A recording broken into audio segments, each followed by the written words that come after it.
Alright guys, so here's the video you hopefully have all been waiting for. The video where I tell you whether or not I made any money on my 3 or 4 months of rehabbing the firehouse. That's the $12,000 house that I've done in the $12,000 house series. So I just got my refinance through Chase, and I also got the home rented in about 1 week for $850 a month. Um, I got it rented back in January. It's February now, so I'm on month number 2.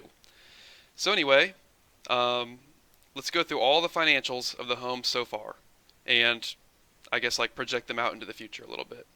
So I guess we'll first off start by covering all the total expenses into the house, and then we'll get into the refinance. So, getting a call. Let me decline it really quick. So anyway, as you guys remember from the last video, the rehab costs video, I spent $35,800 on rehabbing the house. So this includes every cost associated with rehabbing the house. That's holding costs, that's like tools I bought, which wasn't very many tools at all. Um, Holding costs means utilities, insurance, taxes, and other stuff. Plus all of the supplies that I put into the house, all the materials. Then when you add that to my purchasing cost of $12,000 plus like $1,000 of closing, you get my all-in cost for the 3 or 4 months I was rehabbing the house of $48,900. All right. Don't worry about this stuff down here. That's all like tax basis stuff. I'll get into that another time. So $49,000 is how much I spent on the house total.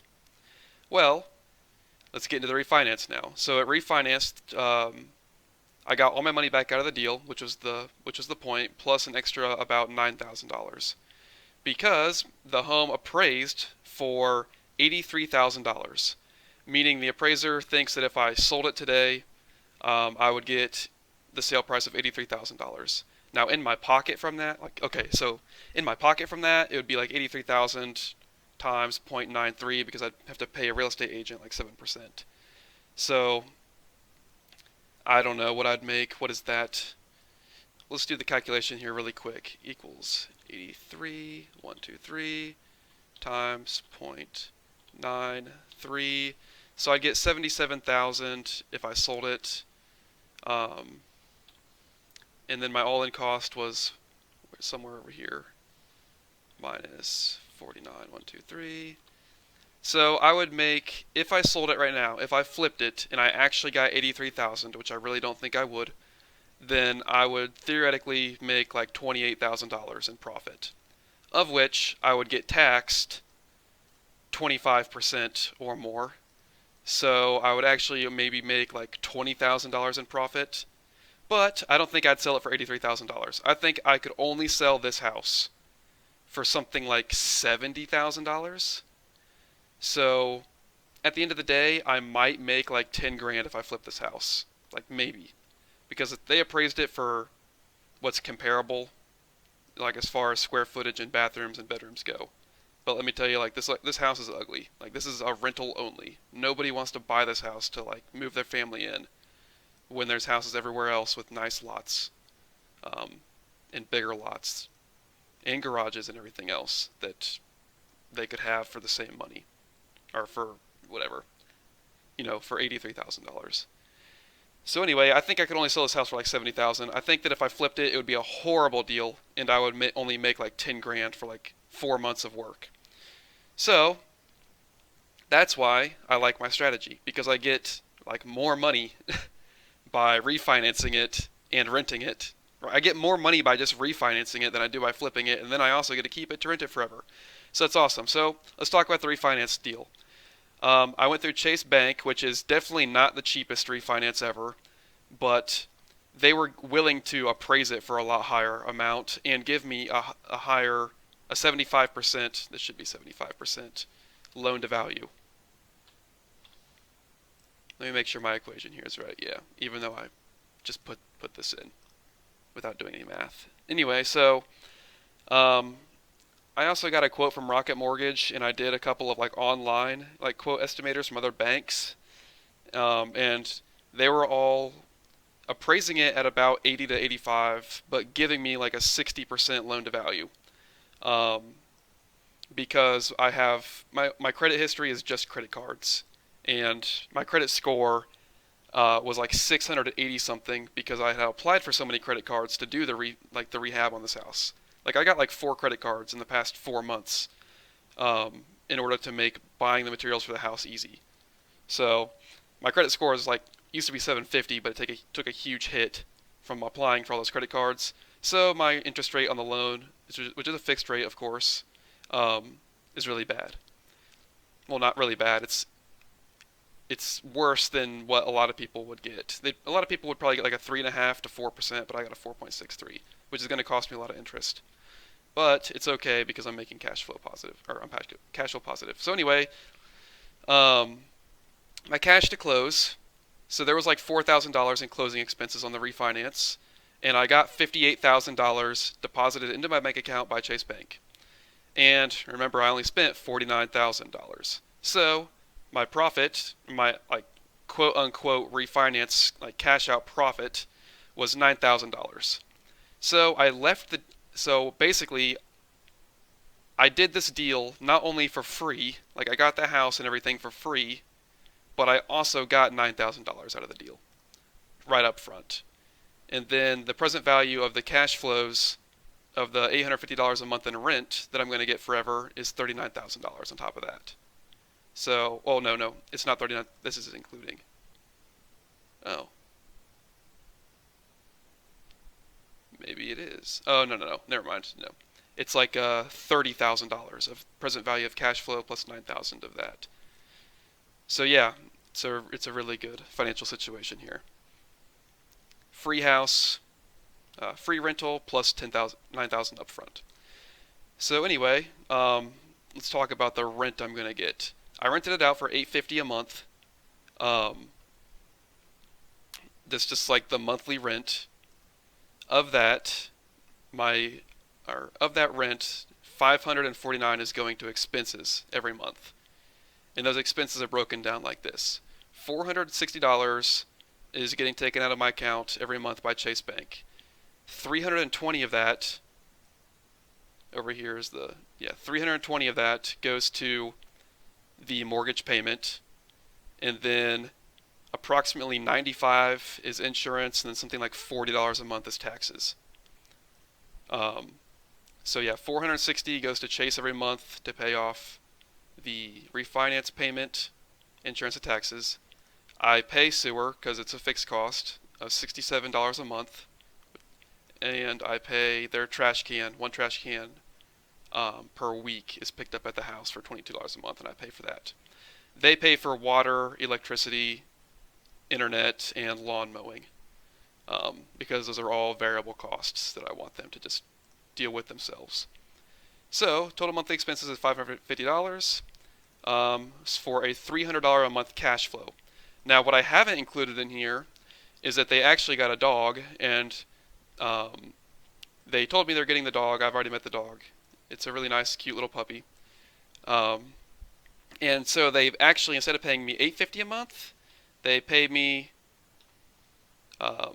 plus another $65 a month for the pet fee, the $65 a month pet fee, which if they keep the place clean, I'll lower that in the future. But yeah, that raises my cash flow monthly to 600 or 365. But I'm just not going to include that for conservatism's sake. So yearly, I'm getting $3,600 in cash flow. And now I know what you're thinking. But what about taxes? Like I've got to pay self-employment tax and everything else, right? Well, I do have to pay self-employment tax, but I just ran through all the numbers. I just made like an estimated 2022 tax, I don't know what to call it, estimate for all my rents and expenses, including the depreciation for the homes I'm going to have, hopefully rented. Like I just estimated when I'm going to rent out my next like couple homes this year, and what the cash flows are going to be from those, and all the expenses. And I came up with a 2022 taxable income from rental properties of $115. So basically, I'm just not including taxes in uh, like this estimate portion here because depreciation and like my mileage that I drive, like 50, the mileage I drive and everything else, all of these expenses that are like non-cash expenses cover all of my um, income. So my taxable income is super low, so my taxes are like literally nothing. Like I'm not going to pay taxes in 2022, even though I'm going to increase my net worth in 2022 by, um, well, all the money I get from refinances over the total input costs of each home that I refinance, plus all the cash flows from rent. So anyway, just as a quick summary here, I'm getting $850 a month. The lease started on the firehouse on January 5th, and I have really good tenants.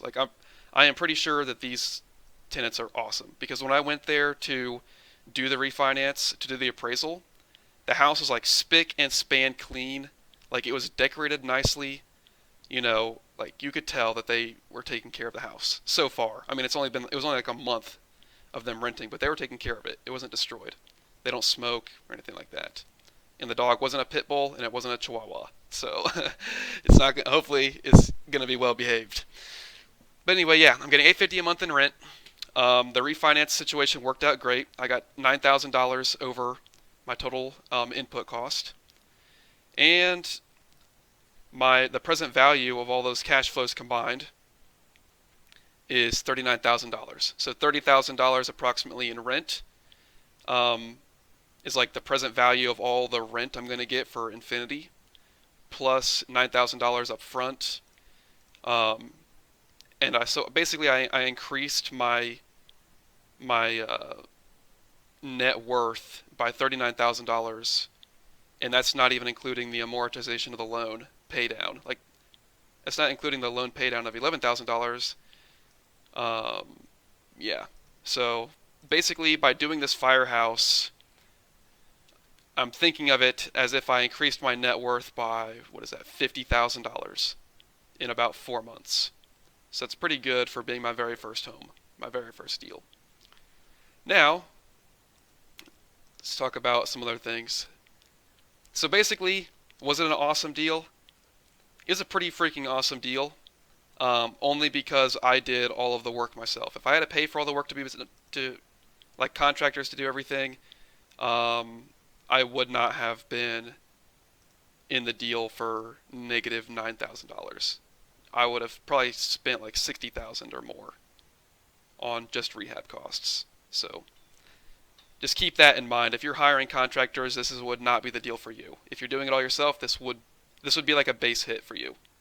I consider it a base hit because you know I did all the work myself, and we're about to talk about that. So if before I talk about the work I did myself, if you're wondering, the return on equity, so the equity I still technically have in the house is this $83,000 minus the loan value of $62,000. Um, and the cash flows yearly from that equity. Yeah, anyway, the yearly cash flow divided by that equity is 17% return on equity. But I don't really consider that to be like very important because it's like an infinity percent return on my money because I got paid $9,000 to do this deal basically. So, as far as opportunity cost, I could have worked. So I worked. Also, keep in mind, I'm a single dude living with my parents, and this is what I do. Like, I just go and I bust out work from you know, dawn to dusk on this house 7 days a week. Okay, I worked 80 hours a week at least on this house for 4 months. And when I did the calculation, whenever I did this calculation, I estimated that I worked 1,010 hours on the rehab and the renting of the home, and that includes like everything from the day I bought it. That doesn't include driving around and looking at the like 20 houses I looked at before purchasing this house. This doesn't include like dealing with the sellers and everything else. This includes from September 1st, 2021, the time of close until the time that I had it rented. Um, that includes all the demo, all the rehab, all of the driving to the courthouse to file paperwork, building permits, going home at the end of working a 12-hour day and getting on YouTube and watching how to install vinyl plank flooring, like doing all the research for everything. 1,010 hours in 4 months. So basically, you can't do this part-time. You could not do this firehouse deal part-time. You had it in, and have it done in any reasonable amount of time. So what's the opportunity cost? Well, I figure if I made $25 an hour and I worked 100 or 1,010 hours, I would have made 25 grand for that time. But that would have been taxed for sure. That would have been taxed at something like 25%. So I probably would have made something like $18,000 had I just gotten a job. But had I just gotten a job, then I would have had long-lasting wealth and, maybe home value appreciation and setting my own schedule and learning everything that I did doing this home. So the opportunity cost here, I would say, is basically nothing. But if you want to put a really conservative, really high estimate number on it, $25,000. But yeah, you just heard me explain why that is nowhere near correct. So overall, I consider this a base hit. Just because, like, I consider this a really good deal. I'm really happy that I did this deal. I learned a lot from it. I've got positive cash flow for the rest of my life on this deal. And I got all my money back out, and it appraised for more than I thought it might appraise for. And it appraised for more, like, I made just as much money doing the refinance as I would have flipped it, if I flipped it. If not more, because I would have had to pay a lot of taxes on flipping it. So yeah, this is a good deal. I'm happy with like what it was for my very first house. Hopefully in the future, and I think on the next home that I have, it's going to be a lot better deal. That's going to be like a more like a home run instead of a base hit. So yep, if you're wondering, I've got over here the like loan amortization schedule, and like broken down my like loan payment every month, what it is. So basically, I'm making, yeah, if you care, you can look over here at the loan details on my 30-year fixed mortgage at 4.625%. So yep, I hope that covers everything that I wanted to cover. I know it was a little bit wordy, but I don't really know. I got a lot of concepts to explain here today. So if you have any more questions, put them in the comments below. And thank you for watching.